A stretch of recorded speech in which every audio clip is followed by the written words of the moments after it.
Buena falta nos hace.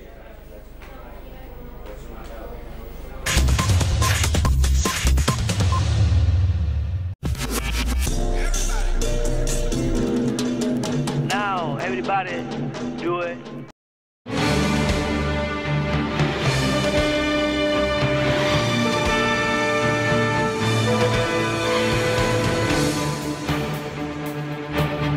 The member state ceases to be a part of that state because of the territory becoming an independent state. The treaties would no longer apply to that territory.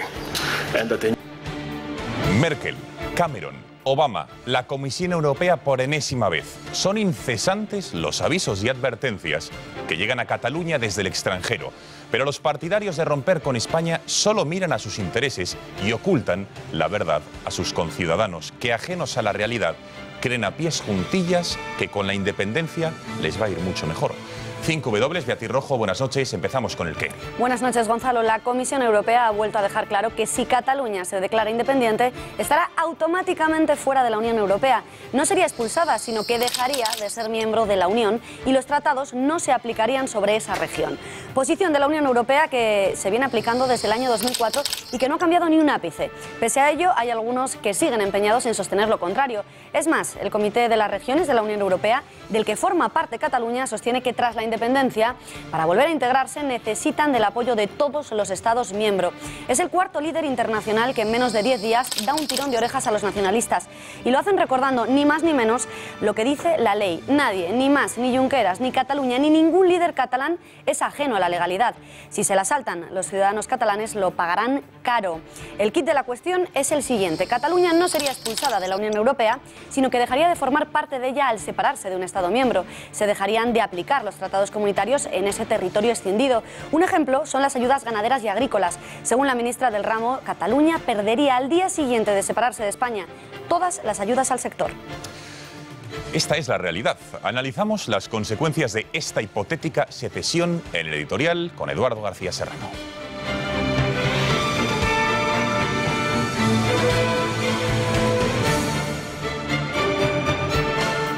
Buenas noches, Gonzalo, Beatriz. La Unión Europea, una vez más, ¿cuántas van ya?, le acaba de advertir a los líderes del separatismo catalán lo que les espera si proclaman la independencia, el ostracismo extracomunitario, el destierro, la salida inmediata de todas las instituciones que protegen, amparan y financian a Cataluña por su condición de territorio de un Estado miembro, España.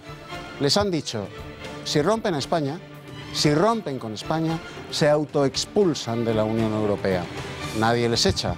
Se irían ellos solos a la cola de los peticionarios a esperar ad calendas grecas con la espada de Damocles pendiendo sobre su independiente pobreza y su orgullosa estelada, porque el veto de un solo Estado miembro, de uno solo, impediría su reingreso en la Unión Europea. Los separatistas están engañando a sus votantes, en particular, y a los catalanes en general, porque si rompen a España, si rompen con España, ellos y solo ellos llevarán a Cataluña y a los catalanes al destierro. Y allí no hay oasis comunitario, solo pobreza generalizada y aislamiento internacional.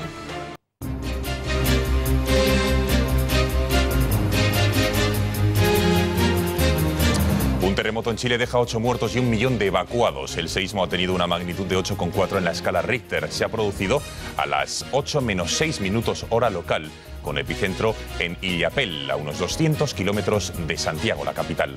Las autoridades chilenas han suspendido la alerta de tsunami que había emitido en la mayor parte de las costas. También ha sido evacuado el borde costero entre Arica y Los Lagos. La presidenta Michelle Bachelet ha anunciado que este jueves va a viajar a las ciudades del epicentro y cancela todos los festejos nacionales. ¿Cómo aspira usted a ser presidenta con esa cara? Es solo una de las perlas que soltó ayer Donald Trump en el debate de candidatos republicanos, aunque el momento álgido lo protagonizó junto a Jeb Bush, cuando este último pidió al magnate que se disculpara ante su mujer por haberle acusado de débil en políticas de inmigración por estar casado con una hispana. Donald Trump se negó a hacerlo en medio de los abucheos de la audiencia. Hoy Trump caía en picado en las encuestas. El cráneo hallado ayer en Gran Canaria, cerca del lugar donde vivía Jeremy Vargas, corresponde a una mujer mayor y podrían proceder de restos de rituales de santería. Se desinflan así las esperanzas de la familia de poder dar sepultura a su hijo. La familia ya ha criticado la imprudencia del Ministerio del Interior, que a primera hora de la mañana señalaba como la hipótesis más probable que los restos correspondiesen al menor Vargas. Y hoy jueves, en nuestra sección del Corruptómetro, analizaremos con la ley en la mano en qué delitos podrían haber incurrido Mas y sus consejeros con el incumplimiento de las sentencias judiciales o la celebración de la consulta ilegal. Y le preguntaremos a Ignacio Fuster Fabra con qué herramientas cuenta el Estado en caso de que Mas y sus socios decidan declarar unilateralmente la independencia. Y en los deportes, Juan Manuel Pérez Noya, buenas noches. Buenas noches. Bueno, malas noticias para el Madrid y para el Barça por los lesionados, ¿no? Sí, ya sabíamos ayer que Gareth Bale sufría una lesión muscular en el sóleo. Hoy el Real Madrid lo ha confirmado, pero además Rafinha ayer, en el partido que jugó el Barcelona en el Olímpico de Roma, sufrió esta grave lesión que hoy se ha especificado que es una rotura en el ligamento. Podrá perderse seguramente lo que queda de temporada. En el tiempo de deportes les daremos la última hora de esta lesión. Estaremos muy pendientes de la trascendental semifinal del baloncesto del Eurobásquet de la selección española y también les adelantaremos los 3 grandes jugadores del Real Madrid, exjugadores del Real Madrid, que visitarán hoy Punto Pelota.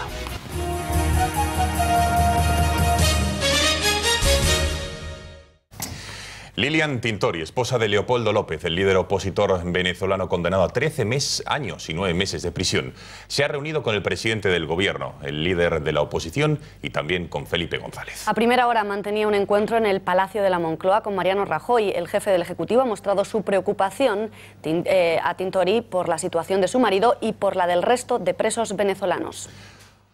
Horas más tarde, Tintori se ha reunido en el Congreso de los Diputados con el líder de la oposición, Pedro Sánchez. El socialista ha reclamado la liberación de todos los presos políticos al tiempo que ha denunciado el secuestro de la democracia venezolana. Justificar la prisión a personas que por sus ideas políticas lo único que están haciendo es luchar por una Venezuela libre, por una Venezuela democrática y por una Venezuela donde no haya presos políticos. Y desde luego, da igual la ideología que tengan, tienen y cuentan con el apoyo del Partido Socialista Obrero Español. Por su parte, Felipe González, que no pudo ejercer como abogado defensor de los presos políticos, ya que el gobierno venezolano se lo impidió, ha calificado de burla el juicio contra Leopoldo López, ya que considera un escarnio responsabilizar a López de la muerte de esos 43 manifestantes. Que el juicio a Leopoldo López y a los demás, como todos en general, son una burla, el escarnio de las palabras del capitán Diosdado Cabello y del sargento Monedero, que coinciden en acusar nada más y nada menos que de responsables de las muertes que ellos mataron, en número de 43, a Leopoldo López. La situación de López es de extrema gravedad. Prueba de ello es lo que su mujer ha denunciado en nuestro país. Tras la condena que le han impuesto, el señor López considera y siente que le quieren asesinar. Y el viernes, hablando con él, me dijo algo que nunca me había dicho en 1 año y 7 meses. Me dijo, siento que me quieren asesinar. Y le pregunté por qué. Y él me dijo, porque tienen absoluto control de mí. El Pleno del Parlamento Europeo ha dado su apoyo para reubicar en los Estados miembros a 120.000 refugiados procedentes de Siria.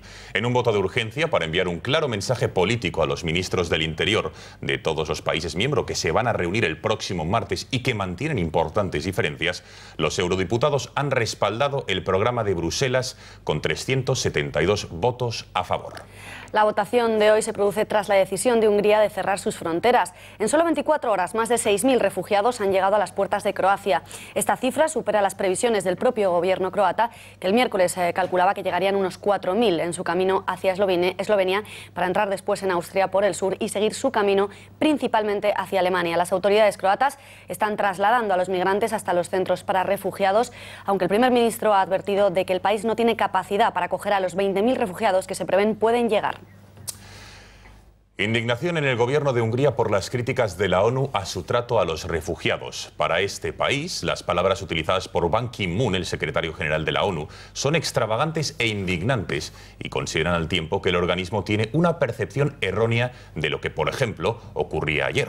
Ban Ki-moon afirmó sentirse impactado por las imágenes de refugiados siendo rociados con gas pimienta cuando trataban de entrar en Hungría. Sin embargo, las autoridades húngaras se defienden asegurando que la policía actuó solo después de que un grupo de refugiados rompiera la valla y agrediera con piedras y botellas a los agentes. Además, esta mañana el ministro de Exteriores húngaro ha revelado que los refugiados llegaron a lanzar niños pequeños por encima de la valla. Eduardo, ¿por qué los medios de comunicación presentan a Hungría como xenófoba, intolerante e insolidaria? Pues por dos razones fundamentales que vamos a explicar a continuación. Hungría cumple y hace cumplir en la linde de sus fronteras las leyes de Europa, pero los medios de comunicación, fundamentalmente de izquierdas, presentan al país del Danubio como el feroz bopo del este que flagela a los refugiados con más devoción que obligación. ¿Por qué? Por dos razones fundamentales. Que el gobierno húngaro es de derechas, sí, de derechas, y que el pueblo húngaro es mayoritaria, comprometida y ejercientemente católico, sin tibiezas y sin complejos. Esa combinación hace de Hungría y de su pueblo el sparring ideal para la nihilista, progresista y relativista prensa europea. Esa misma prensa atacaría con el mismo ensañamiento a Hungría si decidiese abrir sus fronteras, establecer corredores y trasladar la presión de los flujos migratorios sobre Austria, porque además estaría incumpliendo la ley. Al grito de Love Spain y asegurando que estar aquí es como estar en el cielo.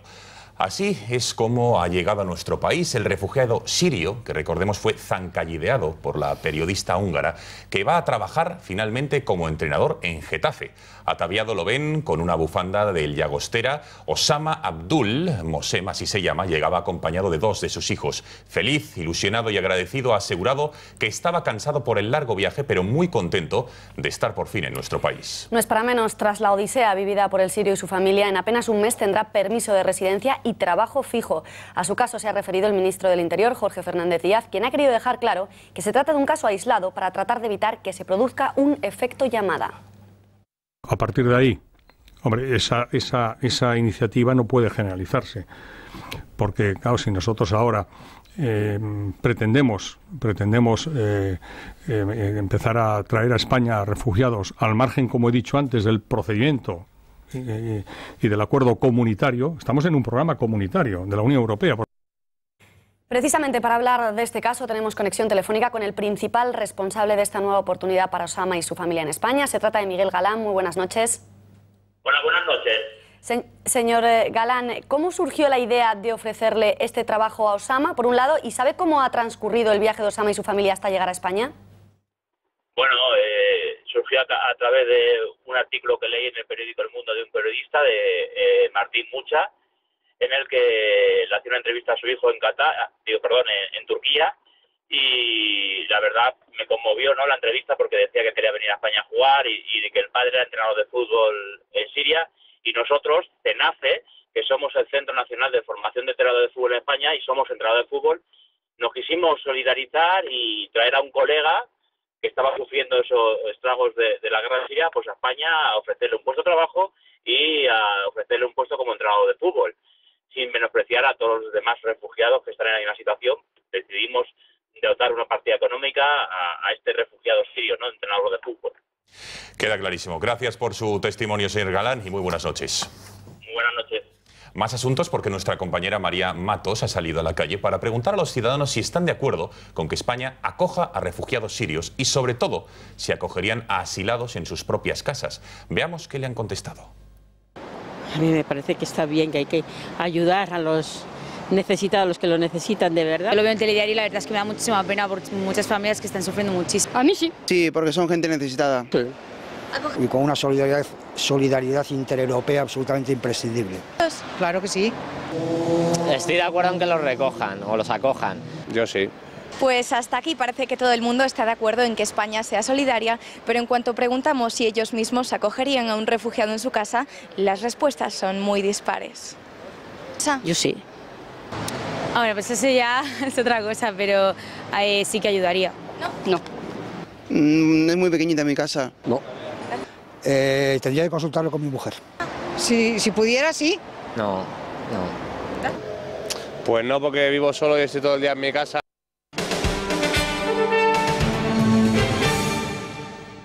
La Unión Europea no deja lugar a dudas. Por enésima vez ha declarado que si Cataluña se independiza de España, va a salir automáticamente de la Unión Europea. Eso no quiere decir que se expulse a esta comunidad, sino que implica que se dejarían de aplicar los tratados en ese territorio. Si una parte de un Estado miembro deja de ser parte de ese Estado porque el territorio se convierte en un Estado independiente, el tratado no se aplicaría por más tiempo en ese territorio y la nueva región independiente se convertiría, por el hecho de ser independiente, en un tercer país respecto a la Unión Europea. Tras las palabras de la Comisión, las palabras del presidente del Gobierno han sido de tranquilidad. Se ha mostrado convencido de que al final en Cataluña se va a imponer el sentido común y no habrá que hablar de independencia en el futuro. Soy conocedor efectivamente de las afirmaciones que se han hecho hoy desde la Comisión Europea y que coinciden con las que se han producido los últimos días de la señora Merkel, la canciller alemana, el primer ministro David Cameron, el presidente inglés, británico y el presidente de los Estados Unidos. Bien, yo creo que eso es así. Basta simplemente con leer los tratados. La número 2 de la candidatura de Juntos por el Sí, Carme Forcadell, ha rechazado la posibilidad de realizar un referéndum sobre la continuidad en España tras las elecciones del 27 de septiembre. Asegura que para ella los comicios de dentro de 10 días son ya un referéndum en sí. Bueno, nosotros en todo caso el referéndum lo intentamos hacer el 9 de noviembre y fue el gobierno español quien no nos los dejó hacer. Para nosotros el referéndum va a ser el día 27, estas elecciones. Tiempo de analizar o desmontar algunas de las afirmaciones que se vierten día sí día también desde el separatismo. ¿Es cierto, por ejemplo, que Cataluña vende más al extranjero que al resto de España? ¿Es cierto también que su economía es viable independientemente de estar o no en España? Eurico Campano nos da las claves. Eurico, buenas noches. ¿Qué tal? Buenas noches, Gonzalo. El informe de conciencia cívica catalana desmonta una de las habituales falacias de los independentistas, la de que Cataluña da más de lo que recibe, la de que el resto de los españoles les roban. Los datos no dejan lugar a dudas. Las ventas de Cataluña al resto de España suponen anualmente 61.134 millones de euros, una cifra superior a lo que vende Cataluña al extranjero, 60.526 millones. Solo el concepto de ventas de Cataluña hacia el resto de comunidades autónomas supone el 30% de su PIB. Algunos ejemplos son palmarios. Cataluña vende más a Cantabria, por ejemplo, que a los Estados Unidos, más a Murcia que a China, más a La Rioja que a Japón. Las tres son comunidades uniprovinciales muy alejadas, lógicamente, en sus estándares económicos de estas grandes potencias. Y no solo Cataluña, otro ejemplo más, vende más a Aragón que a Francia. En cuanto a saldos comerciales, el informe es definitivo. El saldo de la balanza catalana con el resto de España es muy positivo para esta comunidad autónoma. Más de 19.280 millones a su favor. Es decir, exporta mucho más de lo que se ve obligada a importar. El saldo de la balanza comercial de Cataluña con el resto del mundo es muy negativo. Para Cataluña, 16.582 millones. Compra mucho más de lo que vende. Los efectos, como se ve, de una hipotética independencia serían demoledores.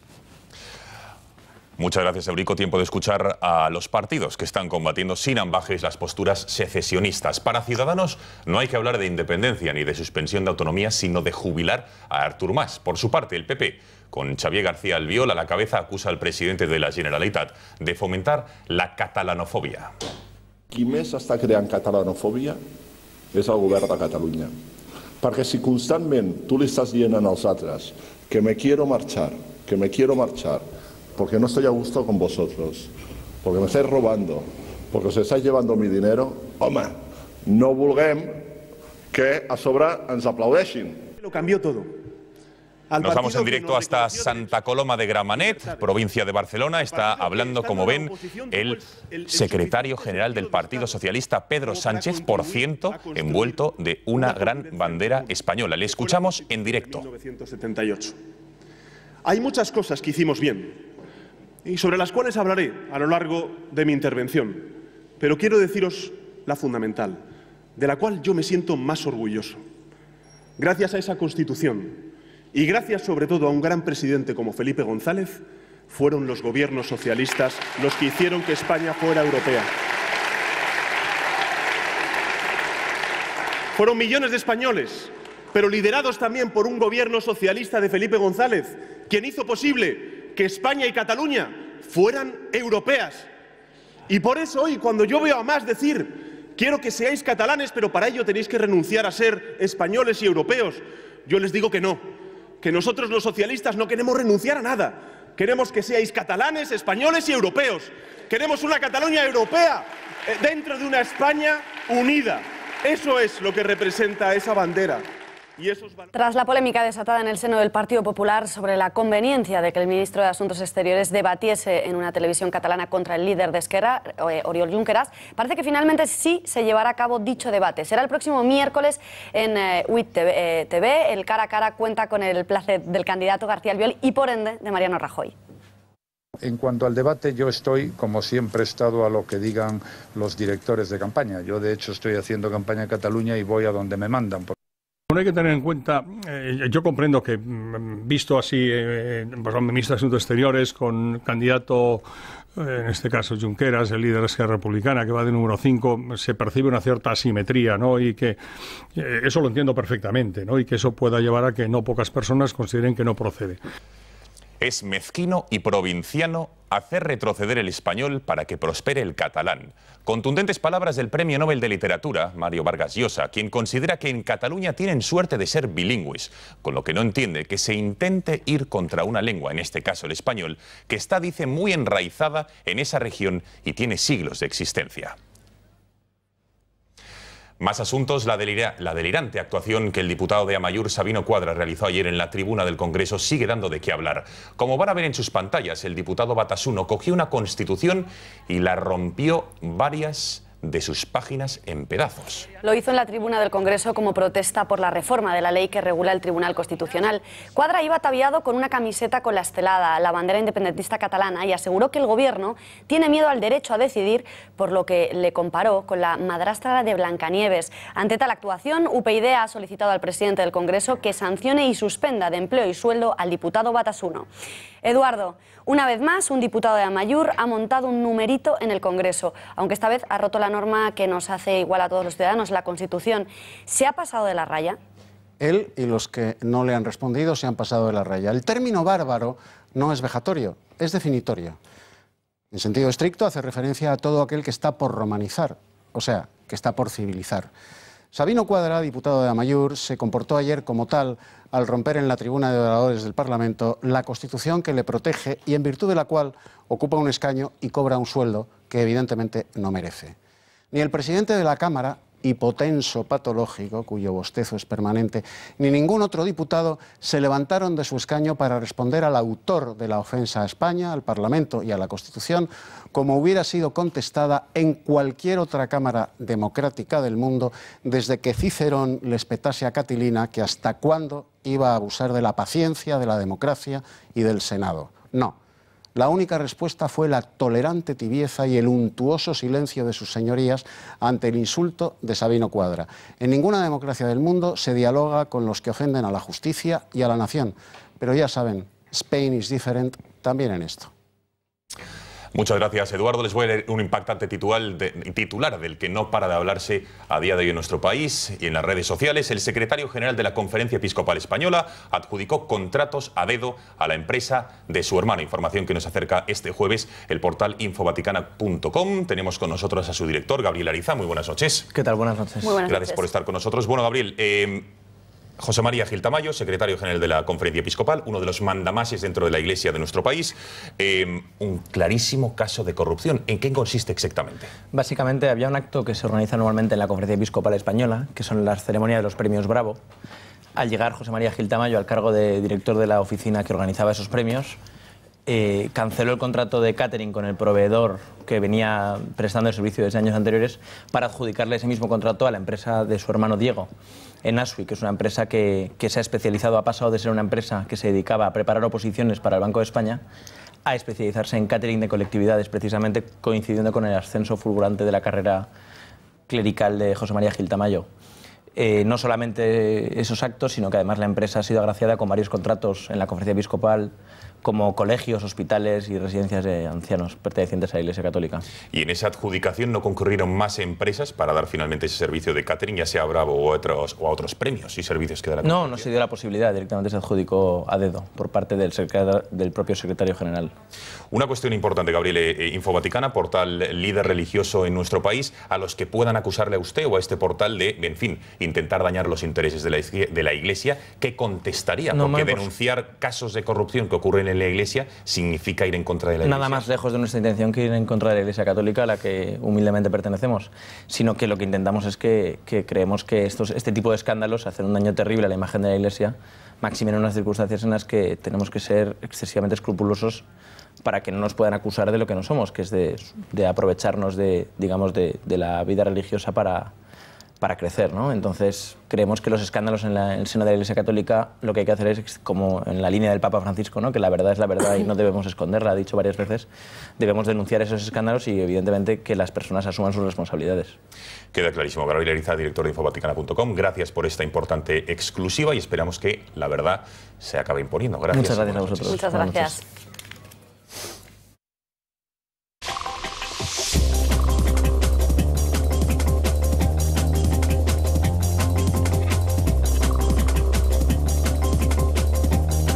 Jueves, tiempo ya de nuestra sección habitual semanal, el corruptómetro. Saludamos ya a Juan Ignacio Fuster Fabra. Buenas noches. Muy buenas noches. Buenas noches. Gracias por estar aquí una semana más. Bueno, vamos a hablar de varios temas, todos ellos relacionados con Cataluña. En primer lugar, en las últimas semanas, en los últimos días, vemos el discurso de los dirigentes nacionalistas y sobre todo Artur Mas en primera persona, cómo dice que está amenazado de ir a la cárcel por la convocatoria que hizo el pasado 9 de noviembre de ese referéndum ilegal.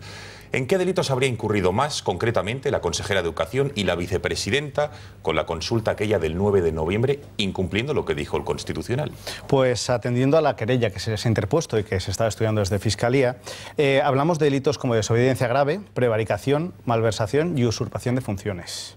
¿Y podría ir Artur Mas a la cárcel por estos delitos? Si analizamos el tipo penal y dentro de cada uno de los delitos, veríamos que, sí que hay una pena de prisión. Por ejemplo, en este caso, obstrucción de la justicia y usurpación de funciones está en este caso enmarcado de 6 meses a 1 año. Pero como bien sabemos, si no se tienen antecedentes penales, con una supuesta condena de 1 año, no entraría en prisión. Pero sí que es verdad que uno de los delitos viene aparejado pena de prisión. El resto es inhabilitación y multa. O sea, ahora vemos la inhabilitación y la multa, pero nadie en España va a la cárcel por delitos de menos de 2 años, con lo cual Mas en ningún caso iría a la cárcel, con lo cual podemos decir que este argumento de estoy amenazado de ir a la cárcel es muy probablemente electoralista, ¿no? Es un victimismo electoralista, efectivamente. Lo que hace al final Mas es agarrarse a lo que dice efectivamente el Código Penal, pero de 6 meses a 1 año, si no se tienen antecedentes, no se va a entrar obviamente a prisión. Las otras 2 patas sería inhabilitación. ¿Ahí sí que se podría inhabilitar al presidente de la Generalitat y a sus consejeros? Exacto. Se pueden inhabilitar hasta 10 años. Hay una inhabilitación especial. Por ejemplo, en el caso de malversación, si no se devolviera el dinero en un plazo corto de tiempo cuando se abra el procedimiento, se podría inhabilitar hasta 10 años en la función pública, lo cual creo que incluso causa un perjuicio mayor porque no podría seguir desarrollando su profesión y, en este caso, dedicarse a la vida pública. Señor Fuster Fabra, ¿cómo es posible que el gobierno de una comunidad autónoma incumpla las sentencias sistemáticamente y no ocurra absolutamente nada? En este caso, como es el Tribunal Constitucional el que dicta las sentencias, no tenemos que olvidarnos que es el gobierno al final quien tiene que desarrollar esa sentencia y ejecutarla. Es decir, el gobierno tiene que dar el paso al frente y, en este caso, hacer cumplir lo que se haya dictado por el Tribunal Constitucional. Vamos a escuchar hoy, porque ahora vamos a hablar de esa reforma de la ley que rige al Tribunal Constitucional, que, como saben, ayer se admitía a trámite en el Congreso de los Diputados. Hoy el ministro de Justicia, Rafael Català, ha dicho que esta reforma de la ley que regula el Tribunal Constitucional no es ninguna amenaza. Le escuchamos y seguimos preguntando al señor Fuster Fabra. Es un proceso democrático, es un proceso absolutamente controlado por el Tribunal Constitucional, por el máximo intérprete de nuestra Constitución. Por lo tanto, yo creo que nadie debería ver sombras, amenazas, ni ningún instrumento de pérdida de sistemas democráticos detrás de lo que, insisto, no es otra cosa que el fortalecimiento de nuestro Tribunal Constitucional. Fortalecimiento de nuestro Tribunal Constitucional. Señor Fuster Fabra, ¿quiere decir que el Tribunal Constitucional no estaba fortalecido si no se llega a presentar esta reforma de la ley que le rige? En este asunto podríamos dar una de cal y una de arena. A ver. En este caso, sí que es verdad que ahora lo que se le dota al Tribunal Constitucional es de una capacidad ejecutiva, es decir, que esas sentencias que dictan no solo sean declarativas, expresan el problema que ha habido y la solución que puede existir, pero además le dan la facultad que pueda tomar la determinación para, en este caso, ejecutar lo que se ha dictado en las sentencias, que hasta ahora no se podía. Pero ¿quién ejecutaba lo que decía el Tribunal Constitucional? Anteriormente lo que sucedía es que esas sentencias declarativas iban directamente al Gobierno y era la Administración Pública la que tenía que ejecutar esas sentencias. ¿Qué es lo que se hace ahora? Se quita, por decirlo así, el marrón al Gobierno, se lo traspasa al Tribunal Constitucional y es el Tribunal Constitucional el que dice, dicto sentencia, que se haga cumplir lo juzgado. Con lo cual, ¿a qué interpreta este cambio? Que el Gobierno lo que quiere es no asumir la responsabilidad de hacer ejecutar sus sentencias y que sean las administraciones públicas. Y en este caso se quita un problema político, porque entonces no se podrá tachar como una inquina personal del Gobierno, que es el que tiene que ejecutar estas sentencias. Claramente es una maniobra para que los juzgados sea solamente el Poder Judicial el que se ocupe de ejecutar estas sentencias. Hablemos ahora de esa amenaza constante de Artur Mas y de sus socios de declarar unilateralmente la independencia si consiguen mayoría absoluta en ese Parlamento catalán.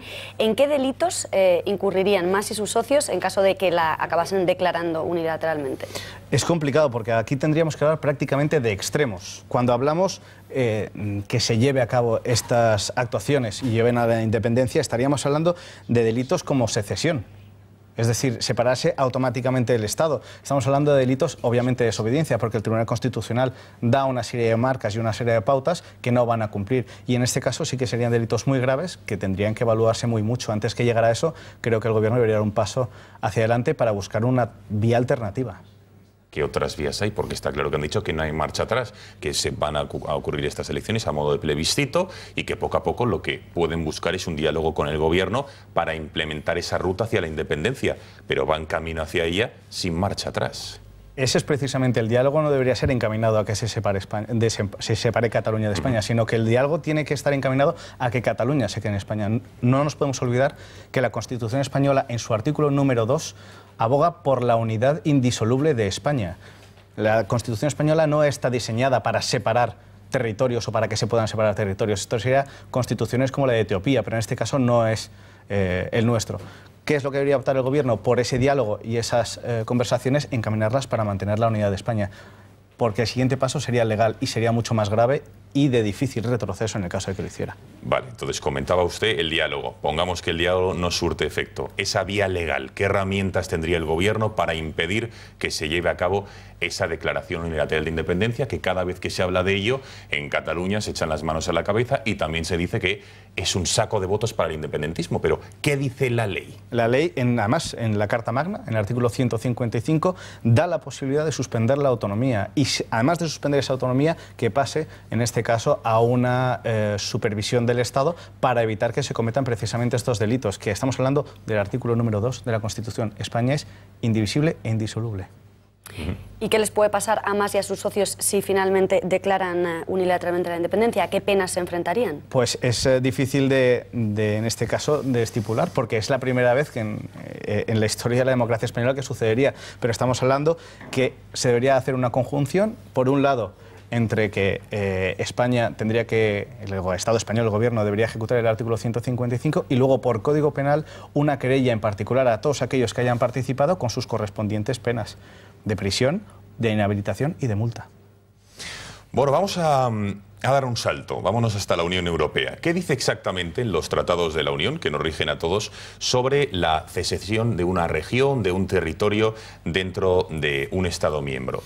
Pues esto es una mala noticia para Artur Mas y todos sus socios, porque aunque ellos han estado manteniendo que no existe ningún tipo de normativa en el cual se haya hecho referencia a la posibilidad de separarse una región de un Estado central, en este caso sería Cataluña de España, sí que se habla precisamente de esto. El Comité de las Regiones de la Unión Europea especifica claramente, y además estamos hablando de un órgano que favorece generalmente más a las regiones, lo determina claramente: aquel Estado que consiga la independencia y que salga del organigrama en este caso sería España, automáticamente deja de formar parte del grupo de la Unión Europea. Y si quiere volver a entrar a la Unión Europea, tendría que empezar desde cero los trámites con la aceptación, obviamente, de todos los Estados miembros de que ese territorio extendido e independiente pueda volver a formar parte de Europa. No es tan sencillo.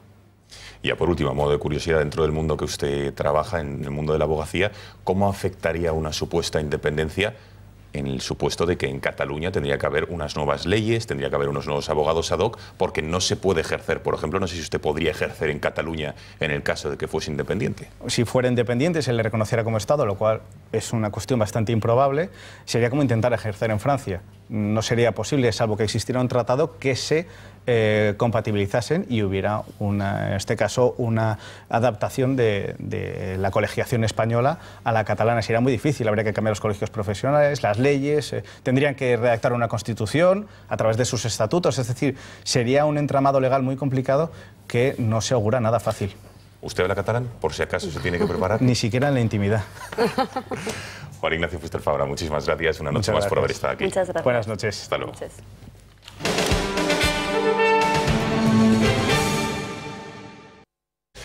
Antes de los deportes, vamos a dar paso al análisis de José Antonio Fuster. Hoy versa sobre el debate que van a mantener todo un ministro de Asuntos Exteriores de un país, de un reino como es España, el señor García Margallo, y un líder independentista, en este caso el señor Oriol Junqueras. Tiempo ya de la puntilla de Fuster. Anoche, a eso de las 3 de la mañana, una nave espacial tripulada se posó en el jardín de mi casa. De la nave descendió un extraterrestre con cierto aire distinguido que lo hacía parecerse a su santidad Pío IX. Dirigiéndose a mí, el alien me pidió que le diera las últimas novedades sobre la actualidad catalana. Yo dejé a un lado la escopeta de postas preceptiva. Cuando uno le aterriza en el jardín un ovni, puse un gesto de fastidio y le conté al extraterrestre que el excelentísimo señor ministro de Asuntos Exteriores del Reino de España tenía previsto mantener un debate con un tal Oriol Junqueras, que es jefe de un partido republicano catalán secesionista. El extraterrestre, rascándose con el tentáculo del medio uno de sus 17 ojos, me miró de nuevo y me dijo: ¿pero no me has dicho que estas son unas elecciones autonómicas? ¿Por qué el ministro de Asuntos Exteriores del Reino de España se rebaja a la altura del otro? Y yo respondí lo que dice él, que va a título personal. El marcianito, algo mosqueado, me gritó que es imposible que el ministro de Asuntos Exteriores del Reino de España haga nada a título personal. Además de que la opinión personal del ministro no le interesa a nadie, salvo quizá a su mujer a la hora de comer. Dicho lo cual, el marcianito me miró con cierto desprecio y volviendo a su nave me dijo que se iba a Hungría, que ese es, según dijo el extraterrestre, un país bastante más serio.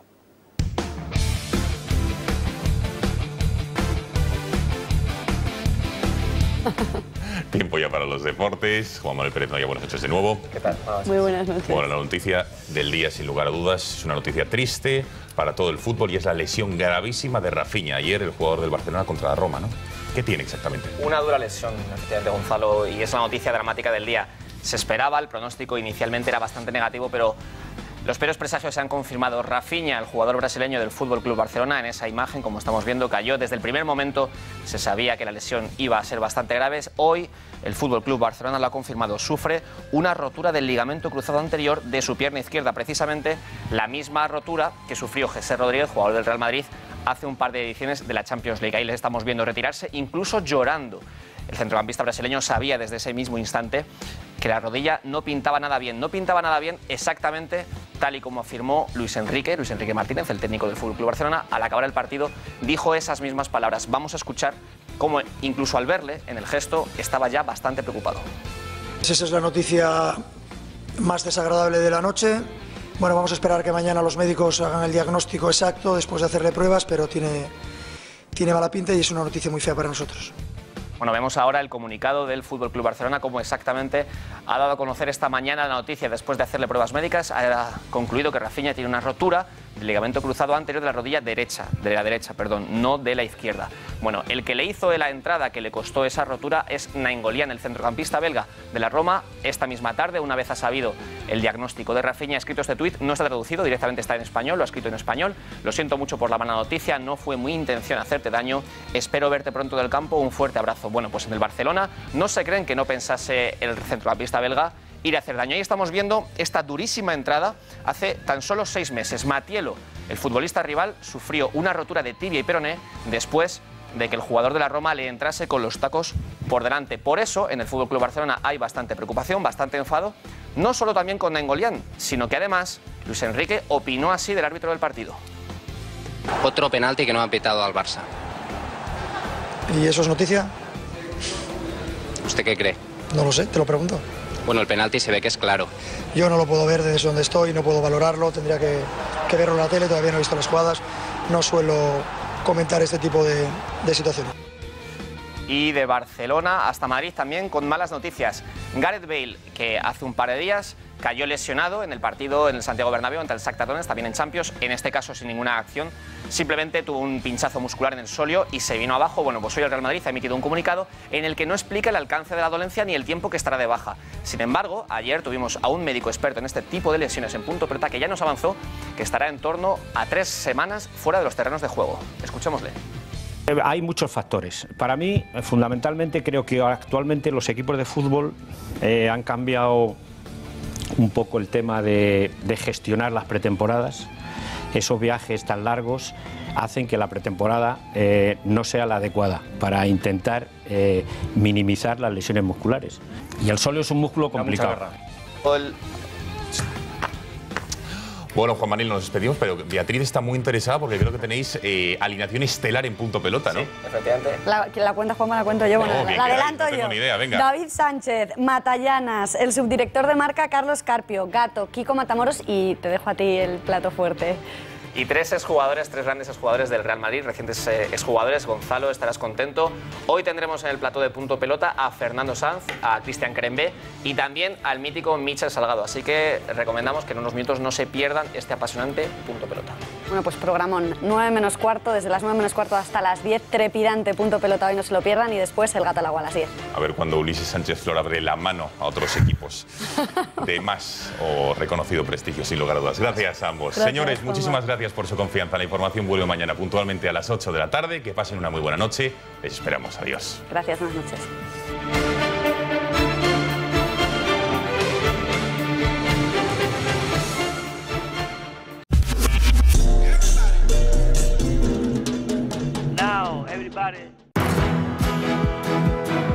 Dar el máximo de nosotros mismos nos hace mejores.